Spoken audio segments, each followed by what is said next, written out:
Yeah. Kwa kweli kwanza tunawashukuru sana.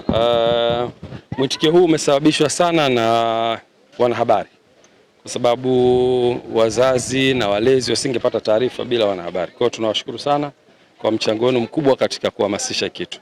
Lakini cha pili, kuna somo kubwa ambalo linapatikana hapa, kwamba leo unaweza ukaona watoto ambao wamejiandikisha it's almost 700, na katika hawa watoto waliojiandikisha wengi ni wa umri mdogo, na katika huo umri mdogo tunatoa fursa kwa watoto kuja kujifunza. Lakini unaona mwitikio wa wazazi kuwaleta watoto wao. Ukiangalia kundi kubwa hapa ambao liko pembeni yetu upande wa kulia ni wazazi ambao wamekuja kusupport watoto wao ambao wanaamini wana vipaji. Kwa hiyo mimi nimekuwa muumini mkubwa sana wa kusema kwamba ukanda wetu wa East Africa, Tanzania, Kenya, Uganda, Rwanda, Burundi, over 200 million people wako katika huu ukanda, na mchezo wao namba moja ni football. Lakini bado hatujawa na impact kubwa kwenye mchango wetu wa wachezaji wakubwa barani Ulaya na duniani kutoka kwenye zone yetu.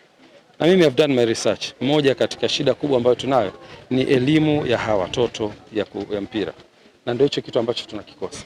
Sasa katika uongozi wetu, moja katika agenda ilikuwa ni youth development. Ingawa wakati tunaingia kwenye uongozi lazima uwe na kipaumbele, na tumefanya. Wakati huo tunaingia uongozi pia tulikuwa hatujafanya vizuri kwenye senior team. Kwa hiyo tukaweka jitihada kwenye senior team, na sasa tumeshakuwa stable, tunaanza kushuka huko kwenye youth development. Na this is one of them. Kuwa na program hizi za watoto wadogo ndio kitu ambacho kinaweza kuinua vipaji. Tunatoa fursa kwa watoto wenye vipaji kuanza kujifunza mpira katika umri mdogo. Tulianzisha Yanga Soccer Schools mwezi Disemba mwaka jana. Mwitikio umekuwa mkubwa, lakini ingawa naweza kusema pia kuna challenge kwa baadhi ya wazazi kwenye gharama, lakini sasa tumekuja na package ambayo ina sponsors.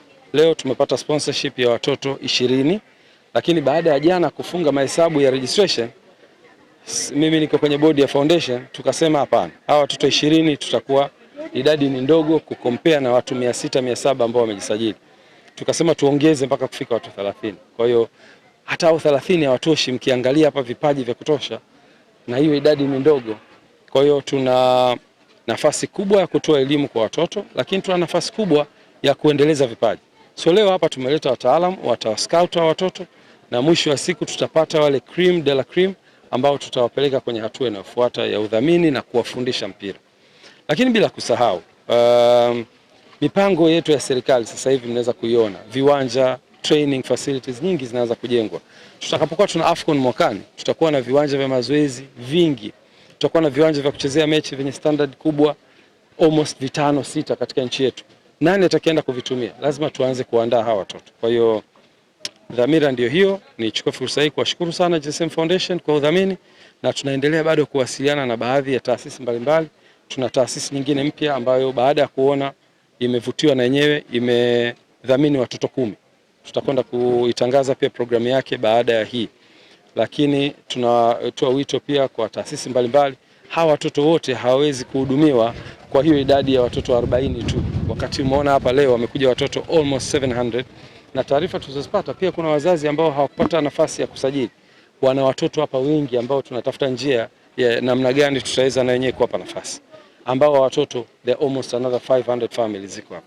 Kwa hiyo tunaomba taasisi mbalimbali zijitokeze. Hii program ni kwa ajili ya kunufaisha nchi yetu kwa ujumla na kutoa fursa kwa watoto, na kikubwa zaidi ni kutoa elimu ya mpira, wajifunze mapema, na mwisho wa siku tutapata wachezaji bora katika taifa letu la Tanzania. Tutapatikana 30 leo wote hapa au kutakuwa kuna phase ili kufikia wao? No, hatuendi kuwapata 30 leo wote. Isipokuwa ni process ya kuwapata 30.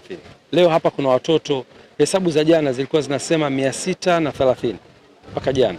Ingawa tuliombwa tena tuwapokee wengine, kitu ambacho hatujakifanya. Lakini wapo katika usajili. Katika 630 leo itatoka idadi kubwa zaidi. Sio 30, itakuwa kubwa zaidi. Sijui ni wangapi.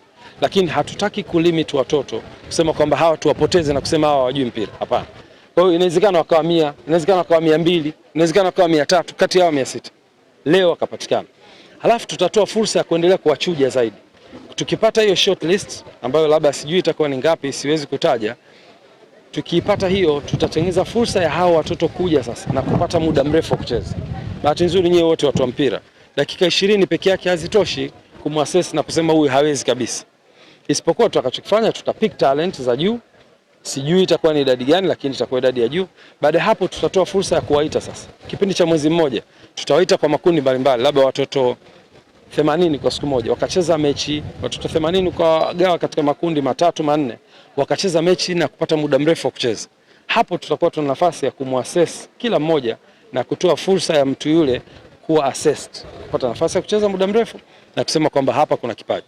President, mpango huu mara nyingi tunaona timu kibao zilishawahi kufanya Tanzania, lakini changamoto inakuja kwenye mipango sahihi ya kuwa mpango endelevu na kuweza kuwasaidia. Baada ya miaka 5-6 huwa tunakisahau kitu kama hichi. Ni mpango gani ambao mmeuweka na mnaufikiria ambao utakuwa endelevu na utakuwa unaendelea kuwasaidia vizazi na vizazi? Kwanza mimi ni muumini sana wa youth development na hicho watu hawajawahi kukiona. Ninachotaka kukwambia ni kwamba taasisi zetu zilikuwa zina changamoto sana ya kifedha. Unapata program za watoto haziwezi kudumu muda mrefu kwa sababu ya fedha, changamoto. Lakini sasa hivi tumestabilize kwa kupata mdhamini ambaye atabeba gharama za watoto kwa mwaka mzima. Kwa hiyo huyu mtoto atakayekuja kupatikana leo hapa atakuwa chini ya usimamizi wa Yanga pamoja na foundation kwa mwaka mzima. Kwa hiyo tutaiona impact, itaonekana.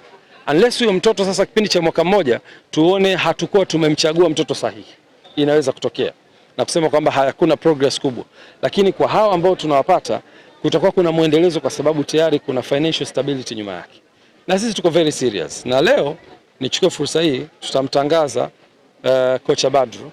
Nafikiri wengi wenu mnamfahamu, mmoja katika walimu bora kabisa wa youth development, alikuwa Azam kwa muda mrefu pale na ametoa vipaji vikubwa sana.